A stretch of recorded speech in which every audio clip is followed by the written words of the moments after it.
Aspetta che non capisco dove devo andare ad accettare.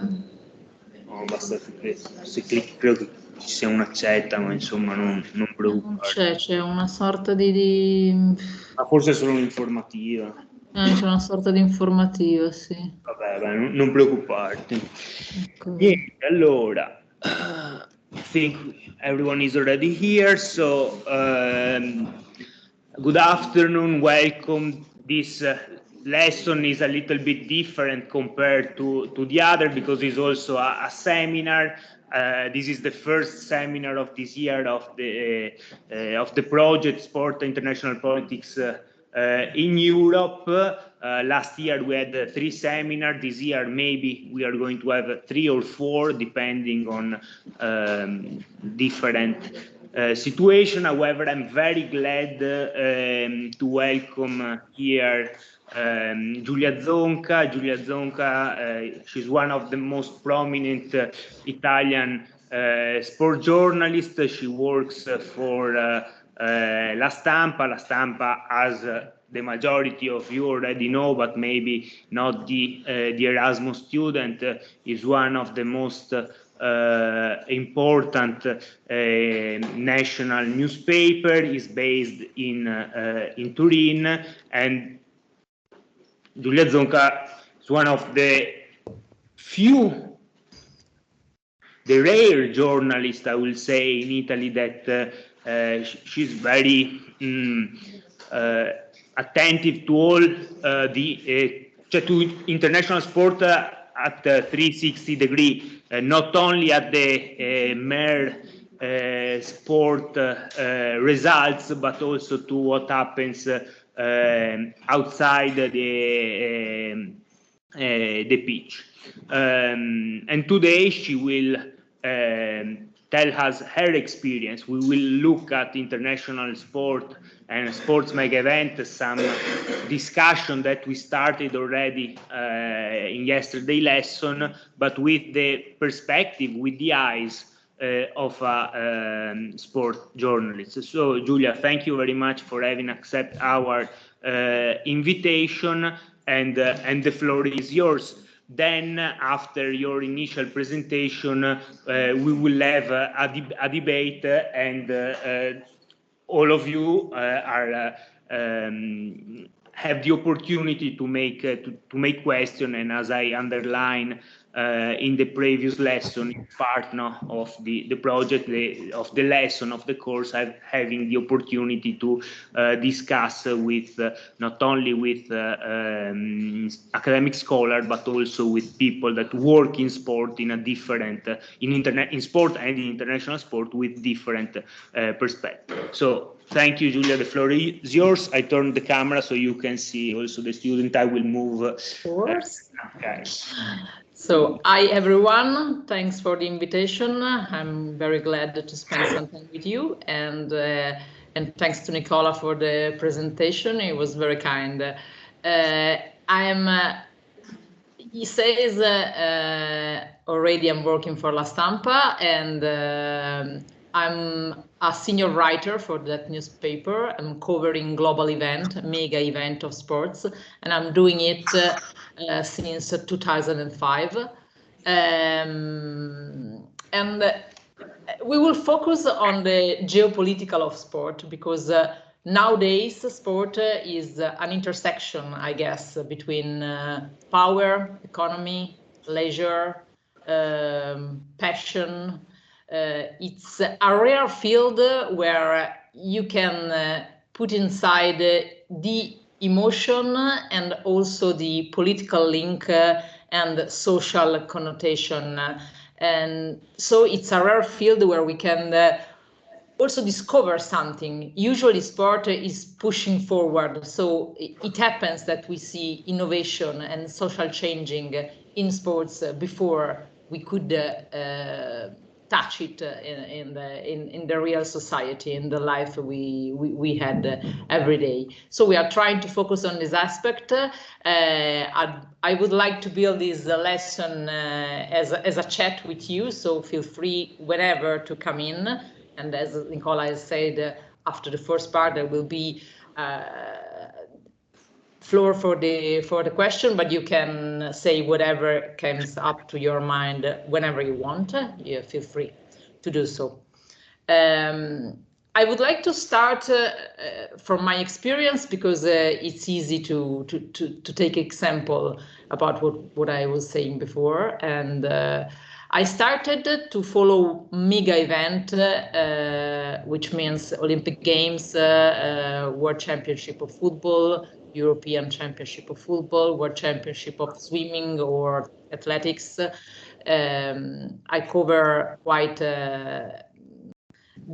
in particular, the sport, football, athletic and swimming, but you know, Olympic Games is made about a lot of things, a lot of sports, and usually I'm not talking about what happens on the field, on the pitch, but everything it is around that come inside, and we will see that often come really deeply inside and attached whatever we are seeing.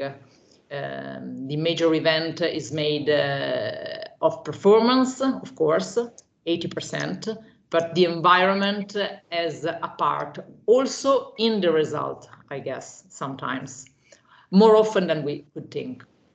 I use the word geopolitical, and it's the one we heard on daily basis nowadays. It wasn't like that before. It wasn't like that. I guess it started to be like this in 2008 in the Olympic Games of Beijing. I was there. It was my second Olympic Games, but the first one was very particular because it was the Winter Olympic Games in Turin, so I was playing at home. Beijing was something new and different for everyone was doing my job, and we have felt this changing on our skin when we were there. It started with something we never seen before, because Beijing, the Chinese were trying to open a bridge with Western society towards that Olympic Games. And probably we didn't understand that in the very way it was happening at the beginning. At the beginning, it was easier to judge. We try always to do it with some knowledge of what we are saying. Of course, we're trying to study and to talk with people that is based there. We try to have a different point of view before make a judgment. But back then, we were not used to link politics and society to sport in the very connected way we have done after that particular edition of the Olympic Games. I remember everything started with the relay of the flame that usually is done inside the country who hosted the Olympic Games. But in that particular case, China decided to start out abroad and to be in France, in England, because they would like to bring their way to build these Olympic Games, the huge, astonishing Olympic Games outside. But then come the protest, and they were not prepared at all. They couldn't understand why they opened up their mind, and was maybe the first time they were trying to do so at this big stage, and the reaction was the opposite. There were the protests in support of the Tibet. There were the protests against the human rights neglected there, and some kind was everything mixed up, because of course the motivation of the protests were true, and everyone knows that there were a lot to do, a lot to understand, a lot to protest.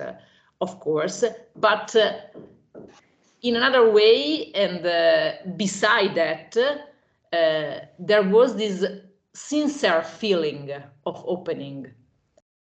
A lot is changing since then in China, but back then they were really genuine, to be genuine in some way. Of course, they have their mentality, their politics, their regime, authoritarian, everything we know.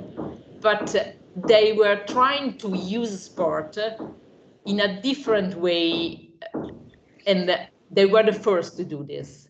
Nowadays we say sport washing, but it wasn't sport washing. It was come and see how we can do things, how we are for real. And there was this misunderstanding, a true connection and a true judgment, and the two things were struggle one against the other. And also because it was the first time and we didn't understand exactly things. Then in the day of the opening ceremony, something has changed, because in that ceremony that was majestic really and magic, of course it wasn't covering every wrong feeling and wrong belief. Of course the problem were still there and the human right neglected were still there, but we understand in that ceremony that they were trying to talk with us, with the Western society, and they were trying to push away the judgment, not to be judged, but to add something else to the conversation, to add a part of what they were.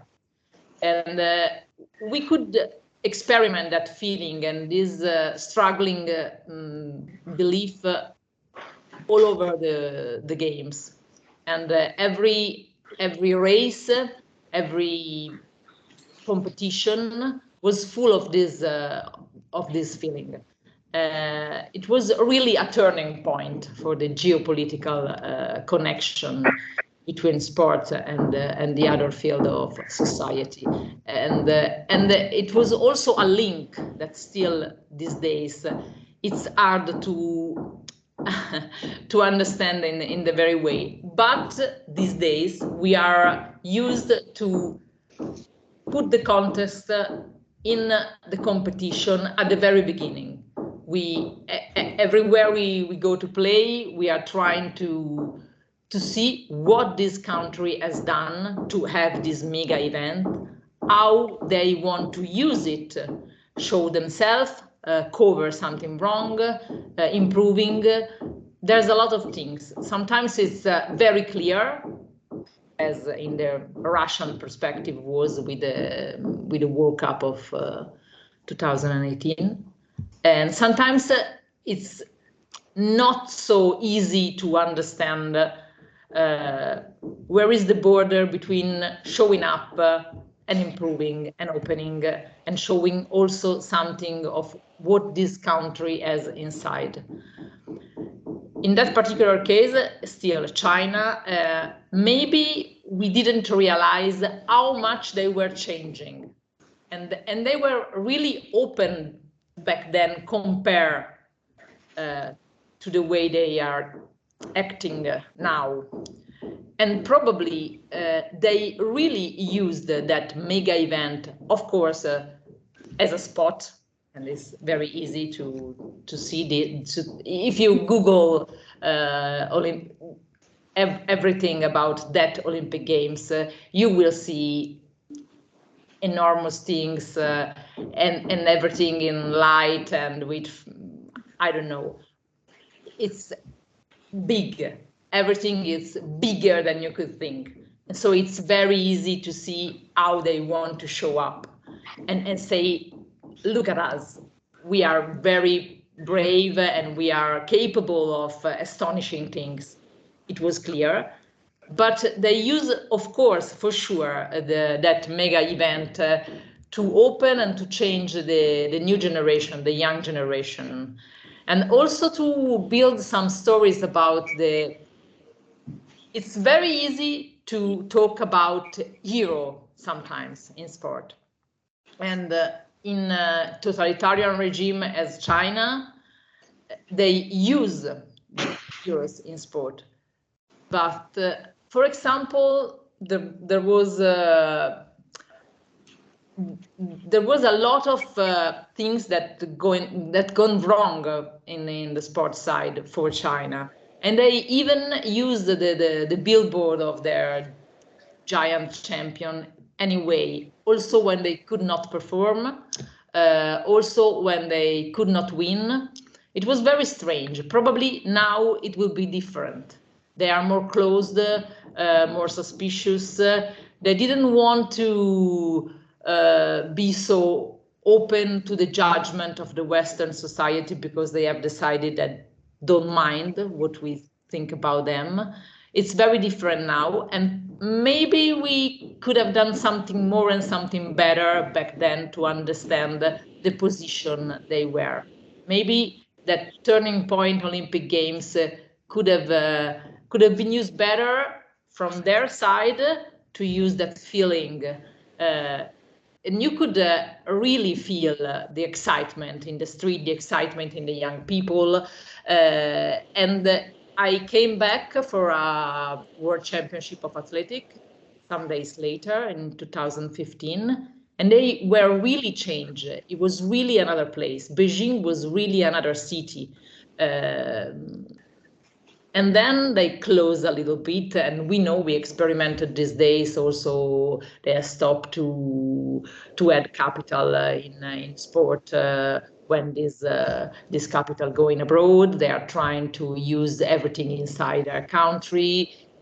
They are coming back, I guess, and maybe we could have done more, and they could have done more if they had relied to the work they have done in that Olympic Games. That was a great work.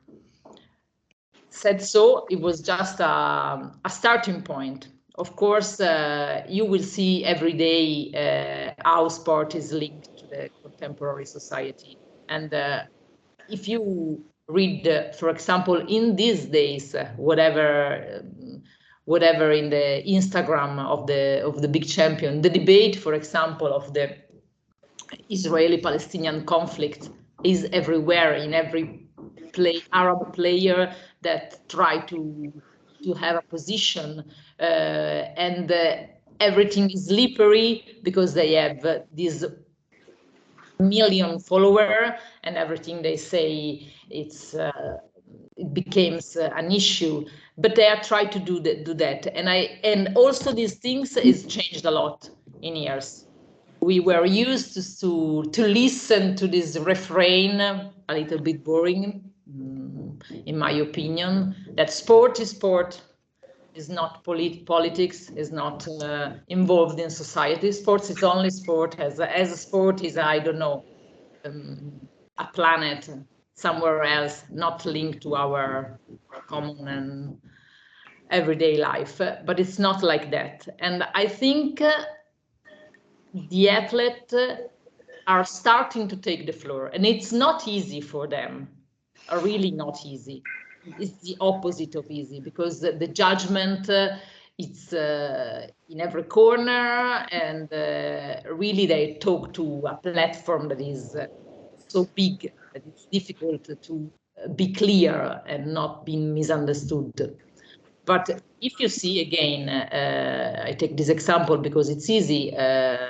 Benzema, it's a very controversial athlete, for example, because he tried to sustain different causes, and now he's going to play in the Saudi Arabian Championship. It's something very new, and as you see, it's labeled as sport washing. We are coming back to talk about these things, but just to use the most contemporary things that we have under our eyes. The conflict in these days is part of the debate in sports. It couldn't be like that some years ago. It couldn't be, really. And now they they try to say what they think. And it's big, and they are trying to take the floor, and they are trying to change some rules to take the floor. In the Olympic Games, until very recent year, I guess, not so sure, but I guess it changed only in the last one in Tokyo, quite sure. Before Tokyo, there was a rule, very strict, that say that any athlete could say anything relating to religion, politics, to anything inside the Olympic Games. I mean, wherever, not only in the field of the performance, but everywhere in the Olympic Village. It was like a truce. There is a truce in the Olympic Games. There should be no war and no conflict. Unfortunately, it's not working. But there was also this convention that during the Olympic Games, the athlete could not say anything at all about anything different from what they were doing, from their performance, from the competition, from the result. Now something has changed to try to avoid things like demonstration on the podium, for example. They were forbidden, and they are still forbidden, but they say, okay, don't use the podium, the minute on the podium as platform for your thoughts, but you can say whatever you want when you come down, around the competition, beside the competition, in the meeting with the press, and also you could use your social platform to say whatever you want. Before they couldn't. And for that reason, I think we had some of the most impressive protests, as the famous one, I think, is Tommy Smith and the other on the podium with the fist up.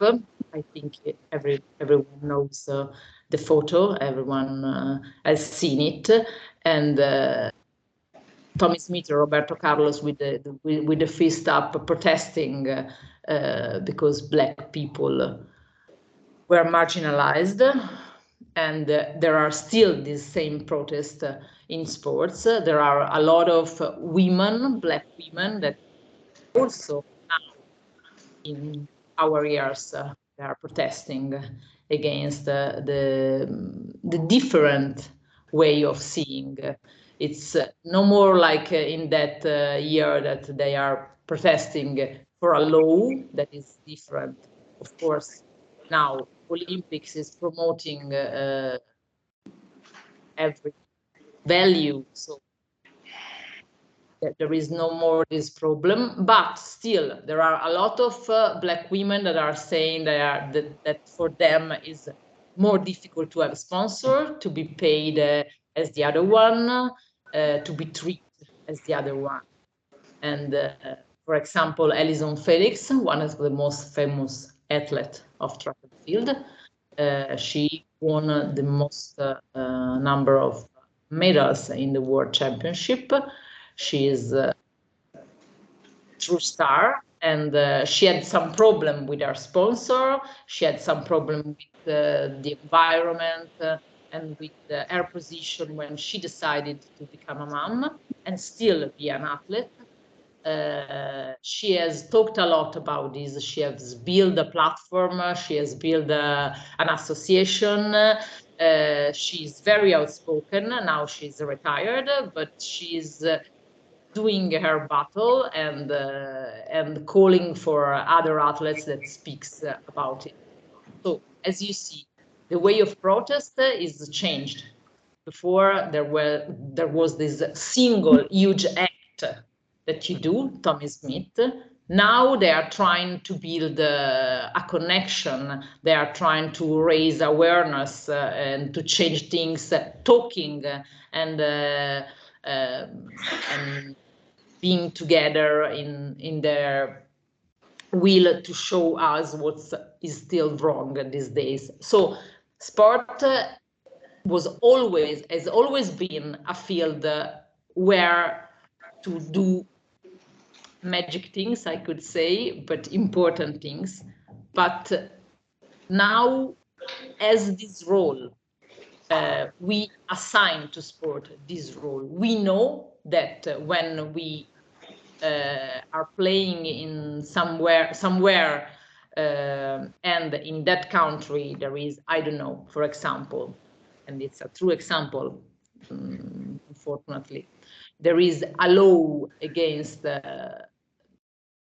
gay people, as was in Russia, as was in Qatar. There were limitations.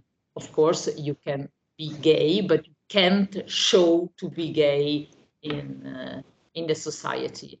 And that is an enormous problem, and sport has to push to change the assignation of this mega event. It has to be a law that forbid to go in country that have laws against freedom, every kind of freedom. And now a lot of federation, including FIFA, including the International Federation of Football, has this law. But you know, it's always a slippery message, because they are trying to say, okay, but only this country has show up, and we have to consider that, okay, but they have said that they will use this mega event to change a little bit the law. We can help to be more open. We can help to change things. It's hard to understand if it is true or not. For example, in Saudi Arabia, in Jeddah and in Riyadh, we have seen the very first match open to everyone. I mean, to women. We were not included in the public before, as it is in Iran these days. Women can't enter in the stadium to see a football match, a volleyball match, whatever kind of sports. Women can't enter in a stadium in Iran nowadays. So, in pure theory, for that reason, Iran could not play the qualification game of any competition, but they are doing so. Every time they are trying to adjust a little bit the thing. For example, in Iran, they have done a few, very few, a couple, 2 or 3 open matches. They called it open matches because they say they were open also to the women. The women could enter. In the reality, there was a pre-selection of these women, and the tickets weren't sold to the women. It was the politician that decided which kind of women, representative of a very tiny part of the society, that could enter in the field. They were invited, selected at the beginning. So what happened? In the first game, it was not so clear how it worked. Common women tried to buy ticket and they couldn't do it. But it wasn't clear what was happening. In the second and third match, there was a large number of women that protest outside the stadium because they could not enter, and they were protesting against also against the International Federation, because they cover this attitude, saying that Iran was trying to open little by little. It's hard, but I'm sorry, I started with Saudi Arabian and then switched to Iran. I come back to the Saudi Arabia. For example, there women were forbidden to enter, and now they could do it. They have changed the law. They were forced to change the law to have the possibility to host our Super Cup, the final between the winner of the Coppa Italia and the Serie A. And as you know, or many of you know, also this year in January, we should play our Super Cup that as a new format with more matches in Saudi Arabia. We will see. And every time the Lega Italiana reach this agreement with Saudi Arabia, this is the third time. Of course, there are some issues and some doubts because Saudi Arabia is not the most, I don't know how to define it. It has some struggle with human rights. Of course, it is like that. We could say that they are changing, that they are opening, but still they used to have a very strict law against women because they were not free to do whatever they want. They have a guardian to do whatever they could, and they could not, I don't know, have a car on their own, for example. Now that is changed, it's true. There are things that are changing, but still freedom is entirely another thing. And women are not free to do whatever they want in Saudi Arabia, also now these days, also after a lot of changing, that's true. And it's very, very, very hard, maybe it's impossible, to understand how much the sport can push the changing and how much the country use the sport to cover this problem. It's very hard to understand. It depends. For example, I couldn't say that Russia has changed after the World Cup. Not at all. They used that World Cup, of course, and after that they it's even too easy to see how it ended. So, and which face Russia has decided to show. But it was clear. I mean, it was clear, even if, of course, they have organized a super event with no issue, because they could do this. They have all the money and all the forces to do this, to control everything, the streets, the game, the supporter, through the stadium were marvelous, of course, but you could see and you could feel that there was something wrong and something boiling on also when they were playing, and how much that World Cup was linked to their nationalism. So it's different in every country, and it's different for every event, and it's different, of course, because sometimes there is a real need and will to change. Sometimes it's just sport washing. Again, these words that we heard a lot. Sport washing is a real thing. It's not just a label, of course, and it's a real danger, because federation knows that the International Federation of Sports of every kind, including the International Olympic Federation, the IOC, everybody knows that there are countries that use sport, and often they let it go. There should be, now that we know the details of this phenomenon, we should act better, probably. And also in my category, the journalists who are reporting from the places, we have to be aware. We have to be very careful. We have to keep on dividing the things. I mean, the changing in a society and the use of the sport of the government, of some government, and it's quite unique, this perspective, this point of view, and we are lucky to see this phenomenon, but also it's a responsibility, because everything is changing and we have to be very, very careful. Anyway, sport washing exists, and of course it's the big problem that it's the risk that sport is been manipulating, and we could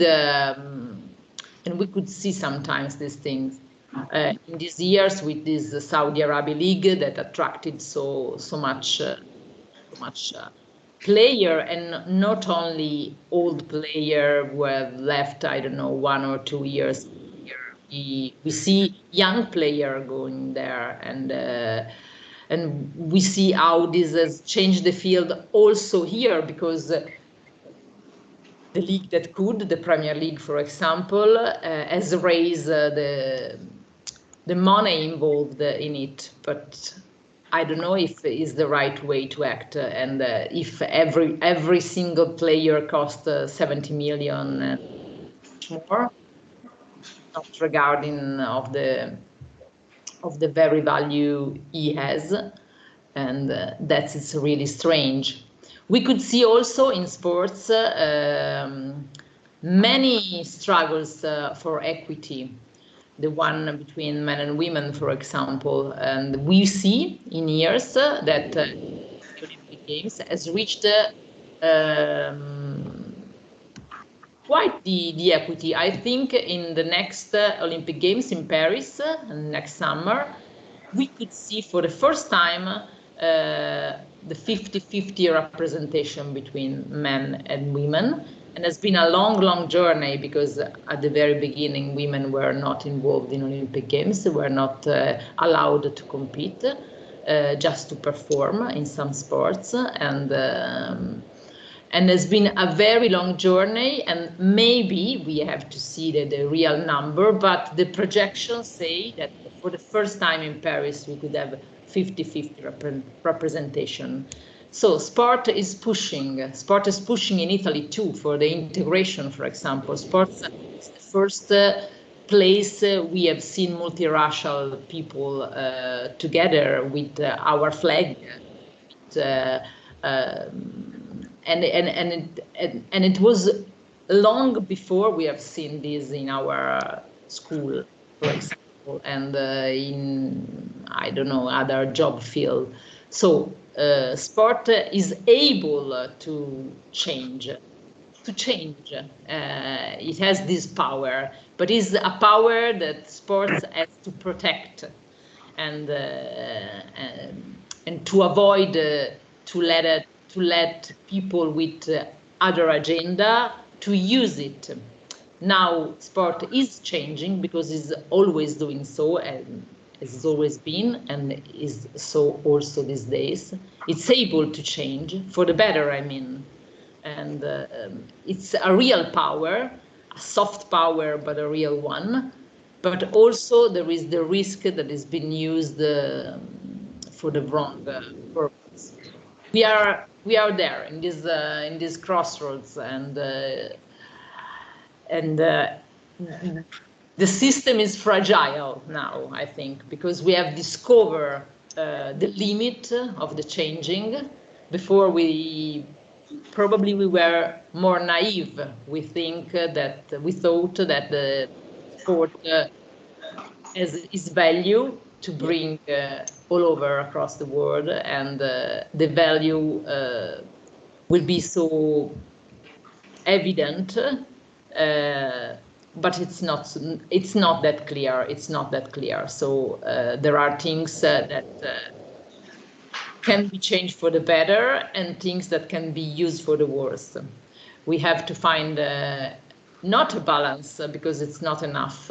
We have to recognize when sports has been used and make it impossible. And to do this, federation has to be very strict in their law, and has to stop to think that money rules.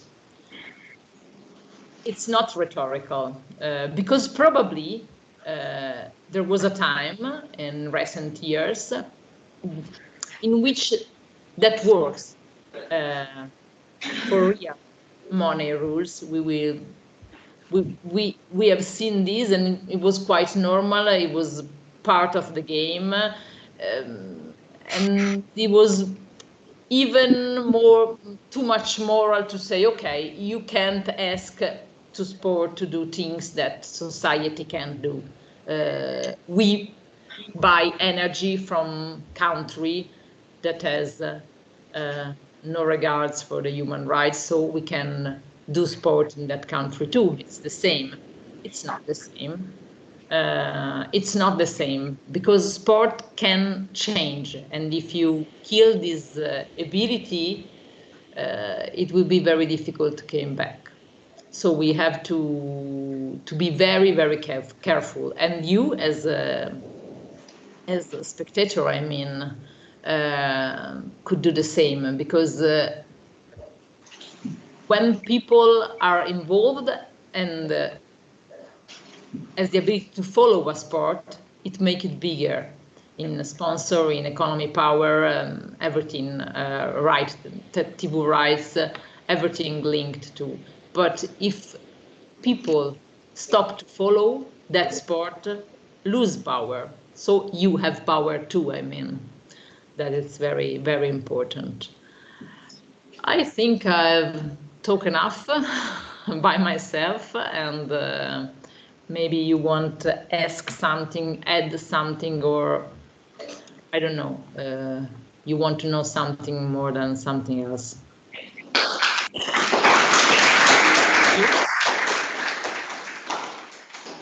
Well, thank you very much. Now we will give the floor to the student. I just want to comment one thing, that I am very thankful that you start with underlying the role of Beijing as a watershed, because it's something that we discuss also in our first seminal lesson.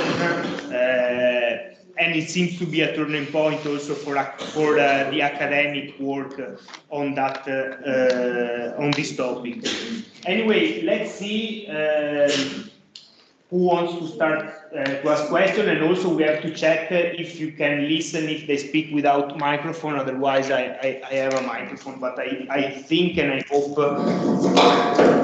Appena detto, ecco, it's better if I don't open it, but let's see. So who has a question? Yeah. Can you hear me? Yeah. Okay.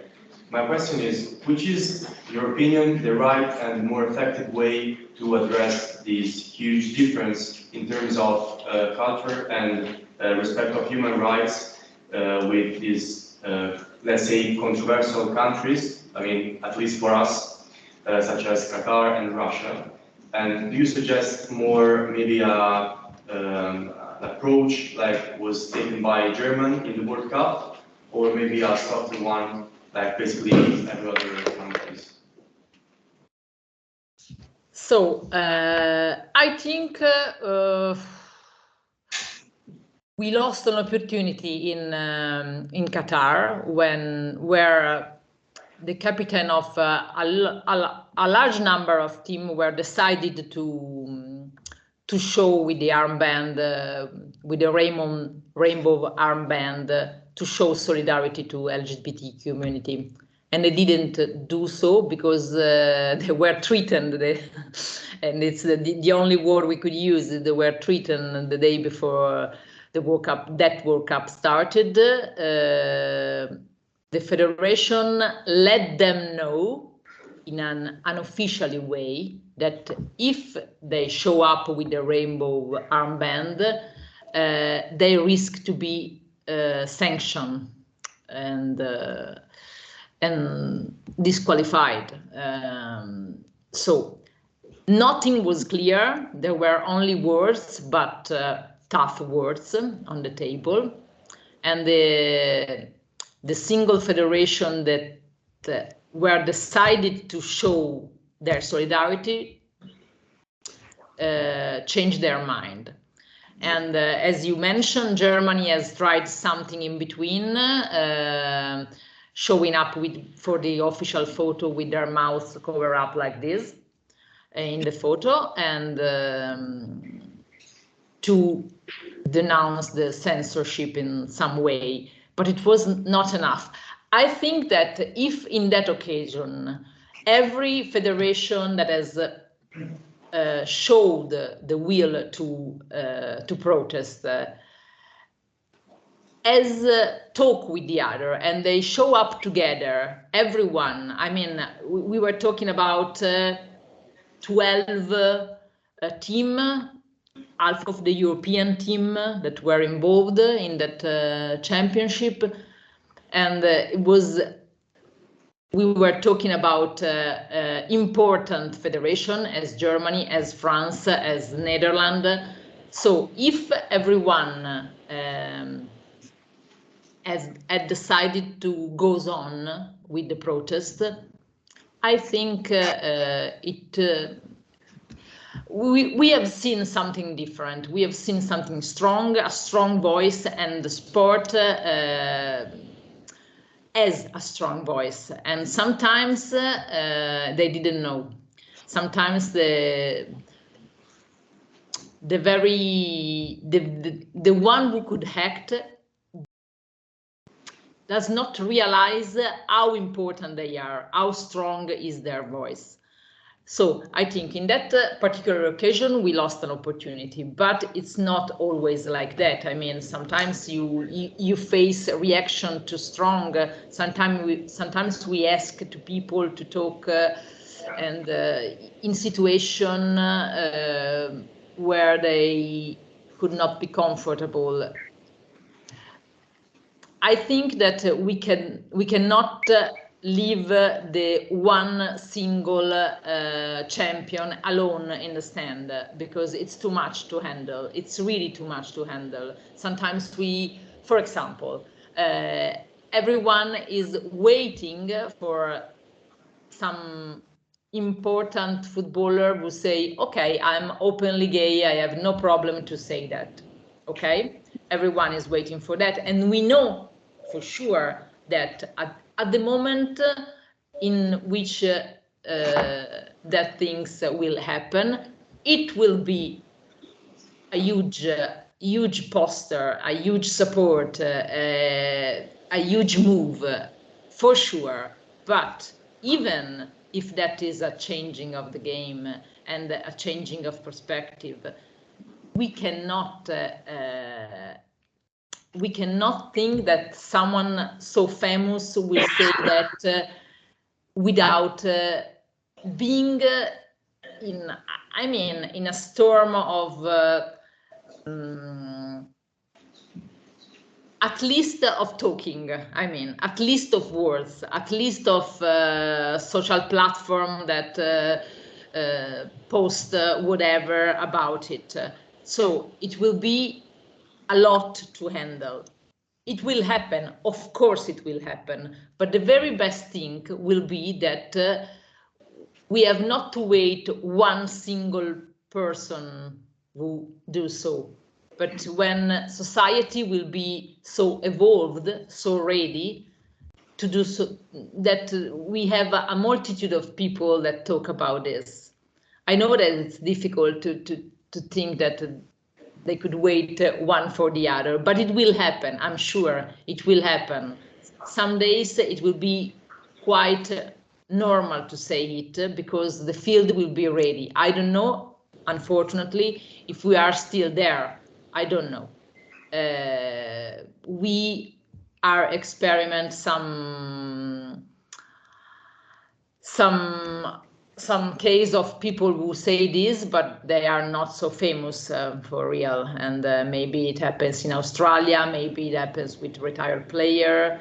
It will happen, of course. There will be a time, I hope very soon. But in that case, we could not be pushy. We could not say, okay, why they don't talk? Why they stay still? They have their reason, and changing need time, and also sports needs to be ready, even if they push things forward more faster than in other fields. But it needs to be ready from the inside, I think. And we could see. We have seen, for example, what is happening with the Spanish, with the women of Spanish football. And it's I know, it's strange because it's so clear what is happening. And even if it is so clear, we have seen for, I don't know, weeks a debate about it was right or not to ask for the dismission of the chief of the federation who has kissed a player in her mouth in the day of the celebration.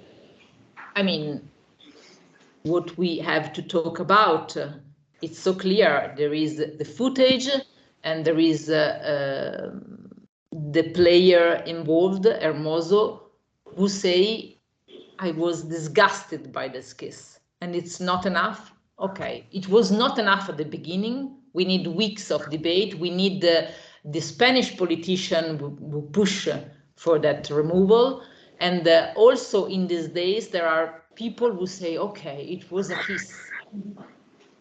What was the big deal? So you see, it's very hard, even when it's so clear, even when it's so in front of everyone. It's happened in public, it's happened live. It was so clear, and even in this specific case, there was a debate. So I think we can't ask too much, but we should take the opportunity. That one in Qatar was a clear one, because together they could do a difference. And maybe deciding to stay put, stay still, they just say, okay, sports is like this, it's like everything else. Sports is not like everything else. It's inside an inside power that is very peculiar. Thank you. In this regard, what do you think is and should be the role of the press, and do you see differences among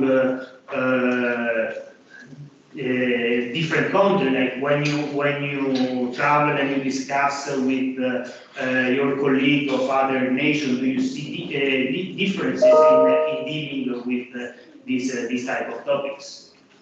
Of course, there are a lot of difference in the way we address these issues, and there are the colleague from USA and from Great Britain that they are very pushy in these issues, but sometimes their motivation comes before the things that are happening. I mean, they are fantastic in the way they usually build their article, and they are very, very careful on these subjects. But sometimes they see nasty things where probably it's not like that.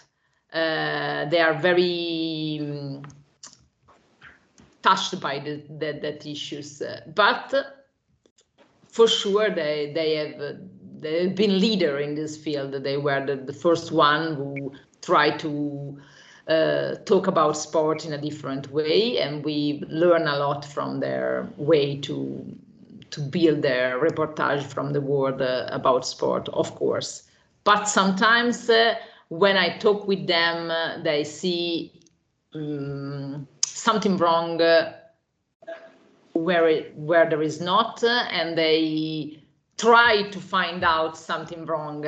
They don't react to something that happened. They try to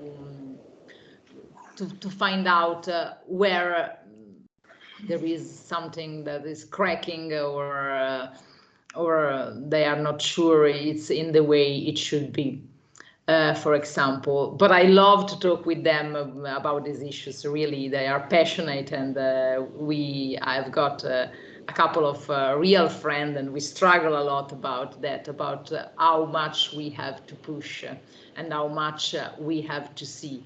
I think that press has an important role, that we are still learning how to deal with these things because are very recent. I've got a lot of colleagues that are super in their work, but that didn't want at all to address this subject. I want to talk about the game, I want to talk about the technique, I want to talk about the competition, the rivalry, but I don't want to talk about what's around. And I found it funny because what's around is what is in it. So dividing things, it's quite impossible to me. So it's, but there is this differentiation and this will to keep things apart. And then we have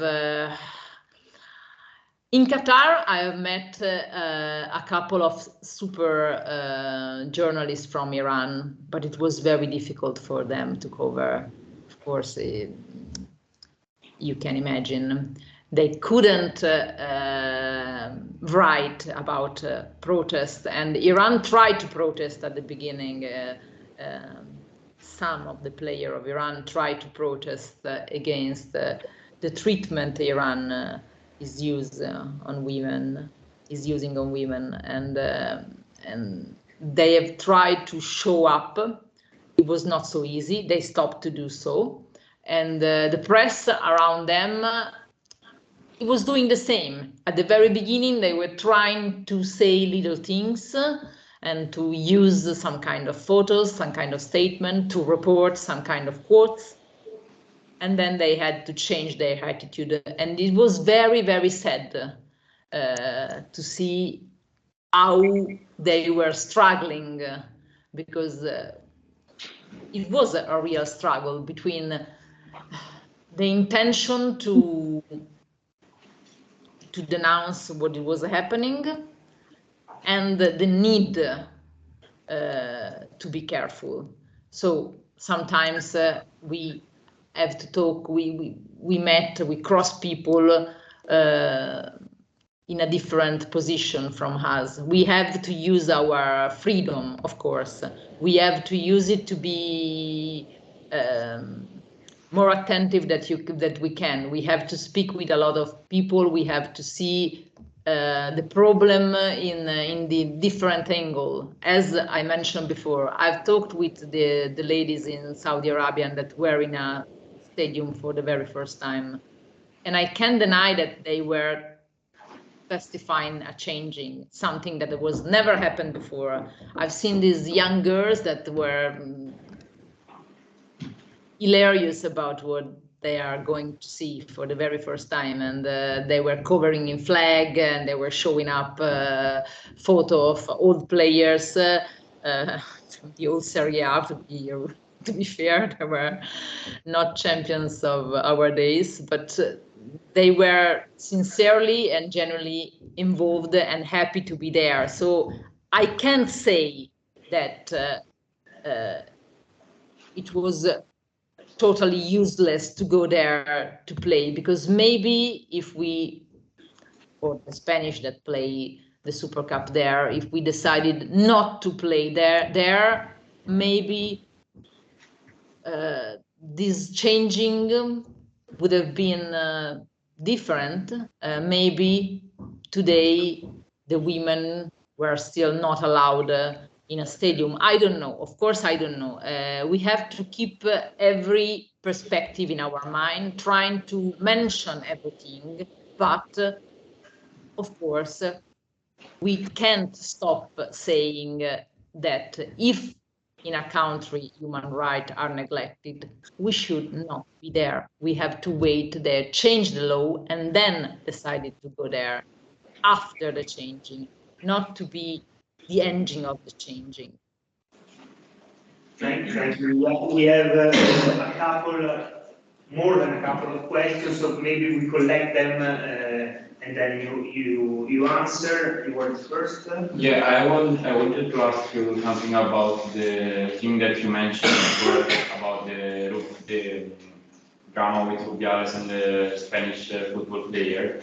I wanted to ask you, how much do you think that the media plays a role into creating a debate where actually there isn't, like you said, because from the outside you can see that there is no debate, but then there were weeks of discussing and everything. So I wanted to ask you, how much do you think that the media played a role, most maybe for the people trying to justify Rubiales? In this particular case, I think media has played a huge role, an important one, a decisive one. Without the work of the media, we can't have this solution, and probably Rubiales will be still at this place. I guess there was a couple of colleagues in Spanish who worked very hard to collect every proof of a system that was wrong, because it was not only a matter of a kiss, it was what was behind that kiss and the freedom to give that kiss, because Rubiales was the chief of a system that thought that women football were weaker and less important than men football, and they could use this kind of method. And they, for example, there is a report that denounce the way the players were treated some years before this championship. They stopped to do so, but there was a moment, and it was not so much time ago, in which the women player, were forced to let the door open in their hotel when they were all together to prepare the event, because they could have no privacy, because the federation would like to watch in some way, and they say because women, if not, they will get distracted, and we have to check that this isn't happening. But why the men could not be distracted during this same time spent in hotel waiting for training and matches? And that was in a report, and that came out after a reporting. So important details were explained in the press about this case. And at the beginning, Rubiales stayed at his place, and still nowadays, after weeks after he has been removed, and they have tried to change things, but it's hard to change things when things are so corrupted at the base. So it takes time. The women player has protested also after Rubiales was removed. So the problem was very deep and involved really a way of thinking that was wrong, and it requested a cultural changing. But without the denounce of the press, without the work of these colleagues, it would be impossible. So in this case, it really shows that the work of the press could do the difference, and they could work with the player sometimes. Sometimes the problem is this disconnection. I mean, for example, in football, male football, the distance between the press and the champion and the athletes is so deep that you can have your primary source. You can't speak with the direct source, you have not the chance to do that. So everything is more difficult. In this case, in women football, the Spanish colleague has the chance to talk directly with these women. Not only one, not only Hermoso, not only one. The 13 have done a protest before, and they tried to change things before the World Cup, before the Kiss, before whatever. They have already tried to make a protest and not to show up to a match. But things were not changed in the way they hoped, and so they came back. Someone kept their position outside the team, and the other came back. And we have seen that nothing has changed, even if they were forced to come back. And the news reported all these things and say, okay, they found an agreement, as it was, you know, a little struggle between parties. But it was not the case, and we have seen that after the World Cup. Okay. Thank you. We have quite a lot of questions, so I will collect, let's say, 2 questions, and then we answer, and then the other 2, if it's okay for you. Okay. Allora, you? Regarding what we talked about before, in recent weeks, a president of Serie A club has criticized the decision of playing the Italian Super Cup in Saudi Arabia. What is your opinion about? As I said, I think that at these days we could stop, and we have already tried to be there and seen if being there could lead to a change. Maybe there has been a little changing, but now it should be better to wait that this society developed. If you talk with the human rights watchers, as I don't know, organization as Amnesty and Human Rights Watch, organization like this, they keep on saying that we are covering what lacks in this country. We are covering it because if we go there, it means we can go there. But it's not like that. And I think we are moving faster than the changing in these countries. We should wait, but of course we are talking about a lot of money, and that's it. We see the same things, for example, with the betting sponsorship. Now we are talking about players who are betting on football, and they, of course, they could not. But yes, they could not. They are acting in a poor way. But football is saying every single match is bet. It's written on the shirt. So this kind of controversy, we have to stop with it. We have to be brave and to rely to a more wealthy and way of collecting money, and not like this. But it's very hard to change the mind of people who rules and they are used to collect this big amount of money. So it's not so easy to come back. Hi, Giulia. Actually, my question has just been asked, so I would change it. I wouldn't ask you about the Nicolo Fagioli midfielder scandal that you wrote an article just yesterday. But actually, you just gave me a quite well-formulated answer. So I will change my question and ask you, being a woman working in the journalistic field, especially in the sports field, how have you experienced this life as a Okay, this is always a delicate question, because I guess I've been very lucky in my career. So from the inside, I mean, from the side of my newspaper, I haven't experimented, I haven't experienced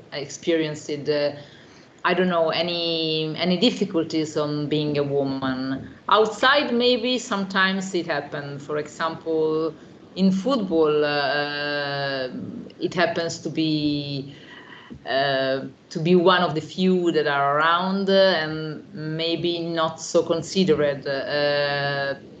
But you know, I've experienced these strange things that all the women, all the women colleagues were involved in TV reporting in sports and not in writing. And that leads to a judgment. It's not fair because everyone is free to do whatever they would. So it's not a fair judgment, and I don't want to do this judgment. So I'm not judging the fact that a lot of colleagues prefer the TV. None of my business. But I'm judging the fact that these things lead to another judgment of the environment, of the sports in general, of the chief of sports that thought that women maybe are not so equipped to talk about something like this. I experienced it in some interview with player. I can say the doubt raised about the fact that women were in front of them talking about football. But, for example, in the referee field, I've talked and write about a lot of changing when the VAR was promoted at the very beginning. For example, I was reporting about this, and I found that, for example, referee and chief of referee were very open, and they have not at all any different attitude towards me or a male colleague. And it was strange to me because, you know, we were talking about the rule of football, that is something very linked to the cultural development of a male and not of a women perspective, as we could not judge an offside. And it's not like that, but I found the field very open in this case. And now we are experiencing also in Italy, we have a women referee. We had one that has been involved in a Serie A match. So we are moving, not so fast, but we are moving. Yes, I've got a single experience of something where not so fair, but it happens always in some particular case. It was not a way of address me. Thank you. Yeah, what do you think about the role of the press and the media on the athletes' mental health regarding, for example, Simone Biles case? Sorry, I couldn't catch you. I couldn't hear. What do you think about the role of the press and the media on the athletes' mental health? Okay, sorry. Hard to explain. I guess you are talking about case as the one of the gymnast bias, and so okay. It's very difficult because we enter in a very private matter, and everyone deal with it in a different way, and we could not know if they want to talk about it or not. So it's a very delicate field, and I think, of course, mental strength is an issue, and we probably neglected this for a very long time. Now that as is right, these issues came up, but if we have someone as Simone Biles that want to talk about it openly and want to be a leader of the changing in the way we talk about these issues, it's okay. We could not force athletes to talk about that if they don't want, and probably we could not be the one who put the attention on it. It's true, I've said before, sport is linked to a number of other things, and it could not be only sport. It's never only sport, but at the end of the day, sport is a competition. So if the building of a competition involved the training of the mind, it's something private. If they say so, if they talk about that, okay. If not, we have not to investigate on this matter too much, I think. Yeah, as my colleague before, I'm interested more in your own situation as a sport journalist on the field.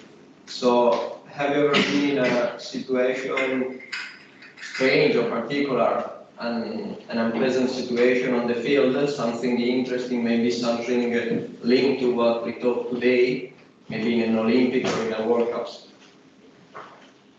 I mean, I could not say it was in an unpleasant situation, because it never happened, but in situation in which it was strange to report, and I made a lot of questions to myself always, if I'm acting in the right way, if I have looked in every way I could do, if I am honest, real honest, or if I saw only a little part of the picture. It happens, for example, in Qatar in the last World Cup, when I was following a match with some workers outside the stadium, I mean. As you know, there has been this problem about the exploitation of workers. They were forced to work a number of hours, absurd number of hours, to build the stadium in conditions that were unhuman. Then, after the stadium were already built, they have changed a little bit the law, and we come back to what I was saying before, that they are changing the things, but we have no the measure of this changing, and how much less that is changing after the big event is gone. And I was in the middle of this cricket field where they seen the matches all together, and honestly, they were happy to be there. They were happy to be together to see a match. It was something very funny for them, and they experimented, I think, years of loneliness without any idea of community, because in Qatar there are no communities around these workers, and they are just trying to work more hours that they could to bring money back home. They choose, they are forced to choose, of course, this very hard way of working, but a lot of them told me, why we are keep on saying that it's a wrong thing. I can earn much money in this way than I could do in my home country, in India, in Bangladesh, in Pakistan. So sometimes you find yourself in front of this contradiction, and it's very hard to balance what it seems to be fair and what it seems to be true. Of course, a worker has to have a minimum cap salary guarantee and a number of hours limited. But then you talk with these people who were happy to have an opportunity to earn money and super happy to be together to see in the match, and we were keep on talking about this dirty World Cup, and the two things struggle one with the other. So yes, sometimes, very often, I feel this I experienced this situation, and it's never so easy to decide what to write at the end of the day. I wanted to know your opinion about the Jordan Henderson case, which is an English footballer, and he was a big promoter of human rights, and this summer he went to Saudi Arabia, and now he is whistled by English fans, and he is also criticized by the media, and so I wanted also to ask you if you agree with the fact that sometimes if footballers want to make a difference, they should take some career choices in accordance to their beliefs and their principles. Sorry, I'm not understand about who we are talking about. Il centrocampista di Liverpool, centrocampista dell'Arabia Saudita, Henderson. Okay, because because he received the protest of the public. You mean that it was contested by his own his own people. He tried to put all together. I mean, the freedom of speaking, the freedom of earning a lot of money. He was a player who has openly supported some communities, some gay communities, and then he chose to be in Saudi Arabia. I guess he should have prepared to receive the boo from the public. I mean, I don't know if it's that fair, because it's a personal choice at the end of the day. He hasn't break any law, he hasn't done any damage. There is no such a thing as I mean, coherence is not you, and we could also change our mind, of course. So we could not put a cross on his back, but he should have been prepared to the reaction. And also Southgate was said it's not fair to react like this. At the end of the day, it's fair. Why not? Why they don't have to show their way of thinking? People has the right to be open, not to be extreme. I mean, of course, but I think that they have the right to protest against him some way. Also, if he was their captain, and so. I wanted to ask something about the Italian world, press world. I feel like sometimes reading an article, it takes one bad performance to judge like a football team, a swimmer, or I don't know, a volleyball player, and then another 10 good, excellent performances to write a good article about someone or like a team. Why do you feel? I feel very much that in the Italian press it happens a lot, also talking about women especially. You mean our judge is too harsh, it's too tough? Yeah. Okay. A lot of athletes are talking about that. A lot of Italian athletes denounce that things that they win and they are, hero, and then they lose and they have something wrong that lead to this loss. It's our bad habit, of course, because I make an example. It seems that Berrettini has stopped to win because he has decided to do sex all days with his girlfriend. I think it's a stupid way to say things. Berrettini has some physical problem, of course, and I don't know. Maybe he could change his way of training. For example, I'm not following tennis, so I don't know the specific case, but maybe there are some problem in his training that lead to these injuries, to these frequently injuries. It could receive some fair critics about that, for example. Maybe it could change something in the way it trains, maybe. But I think it's really unfair to talk about his private life as it is the real deal, as is the why he's not winning anymore. That is something that we could change. But athlete should be able to face fair critics, and sometimes it's not like that. Sometimes they keep on saying, but I train a lot, I do whatever it takes, I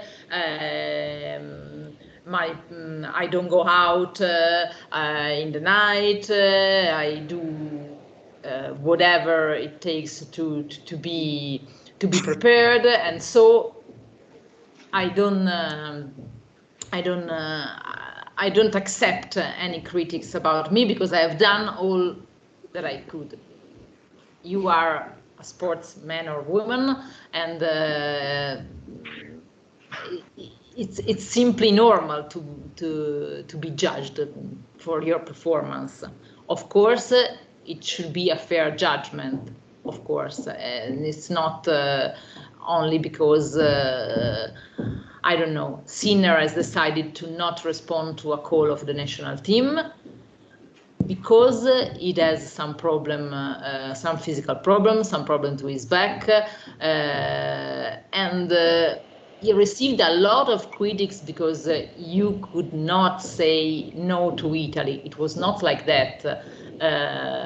It was simply not ready to play after a tournament. After 2 days, another tournament, and it was not so a big deal. Sometimes we use this, patriotic way of seeing the things to make it everything a fuss, but it's not always like that. Every single case should be more carefully treated. I read that you participated in the last 7 Olympic Games. Can you tell us which one of them was the most interesting for you and why? Thank you. Oh, I don't know. I've loved every single one, but yes, I came back to the China one because to the Chinese one in Beijing because of the things we had said before. It has been the most astonishing that I have seen, of course. Okay. What do you think about the nationalization of players born and raised in a different country? Nationalization, you are talking about which kind of, because there are a lot of different. There is a difference between buying an athlete from somewhere, the things that, for example, Qatari has done with some African player they have nationalized, or someone who live in our country and or again another things, what we call oriundi, for example.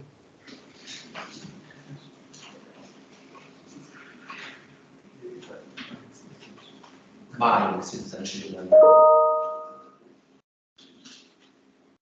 Buying citizenship. I can hear, sorry. Buying citizenship. Prima. No, but it's not a problem. It's a problem of voice. No, ho detto la prima, comprare la cittadinanza. Okay. So now the rules are very strict about this. They are changed a lot in time. For example, we could see they have to be away from every competition for 2 years, and event for every competition, and even represented the original country for 4 years. So it's not so easy. We are seeing, for example, in another matter, because it's not buying a nationality, of course, but the jumper Diaz, he came in Italy as a refugee from Cuba. And now he lives in Italy since the last Olympic Games. He used the Olympic Games to came out because it was his only possibilities to do. So he didn't compete in the Olympic Games in Tokyo. He just joined the village to use the fact he was in the village to flee away. So it was forced to do so. But the only fact that he was registered in that Olympic Games as Cuban, it means that still these days he can't represent Italy, even if he lives in Italy since then. He's an Italian, he has a passport as Italian now, because as a refugee he could do this. But still he cannot represent Italy in a major event. And the strange fact that we have to understand better is that he will be Italian effectively for the sport some days before the Olympic Games in Paris. So that means that he could qualify as Italian or not. We have still to understand that. We are struggling to understand that. So as you see, even in this case, that was not by an athlete, but an athlete that fled away as a refugee, is very difficult and complicated. I think we reached a good level of watching in this field. We have a lot of questions. We do one last one. Do you think that the sport, in particular football, in the last years are following more money and business than national interest? Because I heard about the question of AS Rome that in their shirt, their official shirt, sponsors Riyadh for the 2030 Expo, that is the opposite candidate of Rome. So how this sponsor can be accepted by even the fans of AS Rome? You mean you mean for the European game? No, for the Expo 2030. Okay. As we have seen before, the system is used to rely on huge money, and so the sponsor is part of this system, and sometimes they lead some decision, not only in the totalitarian country. For example, Nike has led to the assignment of the World Championship of Athletic in Eugene last year. Of course, there was the base, and as Coca-Cola a long time ago in 1996 has led the Olympics to Atlanta. So they are involved. They are a character in the movie, so we cannot avoid to consider this. And sometimes we are talking about state sponsorship that is even different, and sometimes we are talking about testimonial of a state. And Saudi Arabia, to keep again to this matter, has chosen to put on contract both Messi and Ronaldo as a testimonial. Ronaldo play in Saudi Arabia, Messi play in the US, but he is a living testimonial of the sports system in Saudi Arabia. Every year he is doing a spot about that. He has to post something about that every single year. We have seen that in 2034 the World Cup will come back in Asia and probably